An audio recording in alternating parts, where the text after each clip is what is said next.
నాగర్ కర్నూలు జిల్లా గుంతకోడూరు వద్ద జరిగిన రోడ్డు ప్రమాదంలో మరణించిన శేఖర్ శ్రీనివాసులు అనే ఇద్దరు వ్యక్తులకు న్యాయం చేయాలని సగర సంఘం నేతలు ధర్నాకు దిగారు. కార్యకర్తలు చనిపోతే ఎమ్మెల్యే రాజేష్ రెడ్డి కనీసం పరామర్శించలేదని మండిపడ్డారు. బాధిత కుటుంబానికి న్యాయం చేయకుండా యాక్సిడెంట్ చేసిన వారిని ఎమ్మెల్యే కాపాడే ప్రయత్నం చేస్తున్నారని ఆరోపించారు. స్థానిక సంస్థల ఎన్నికల్లో సగరుల తడాకా చూపిస్తామని సగర సంఘం నాయకులు బంధువులు హెచ్చరించారు.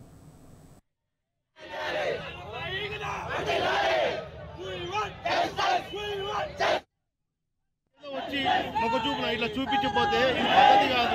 వీళ్ళు నీ కుటుంబమే, వాళ్ళు నీ కుటుంబమే అనుకొని న్యాయం చేయడం ధర్మం. కానీ ఒక కుటుంబానికి ఒకరికి వదస్తు వలకడం అది తప్పు. ఎందుకంటే వీళ్ళు నీకు ఎప్పుడు కూడా పార్టీ జెండా ఊర్లో ఎవ్వరు కట్టనప్పుడు కూడా నీకు పార్టీ జెండా కట్టిండ్రు. మంచి క్యాండిడేట్ సాగర్ లో అట్లాంటి శ్రీనివాసులకు రాత్రి నిన్న సాయంత్రం ఎప్పుడు చచ్చిపోతే ఇప్పటి వరకు వచ్చి న్యాయం చేయలేకపోయినాం అంటే మీరు ఎక్కడ చేస్తున్నారు? ఎక్కడ ధర్మం ఉంది? ఎక్కడ న్యాయం ఉంది?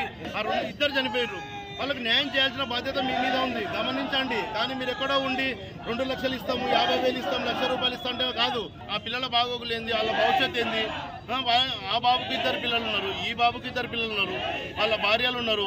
ఖచ్చితంగా 100% వాళ్ళకు బాగోగులు ఎంతవరకు అయితే సరిపోతుందో దాన్ని న్యాయం చేయండి. కానీ ఒక వర్గానికి మాత్రం కొమ్ము కాయకండి.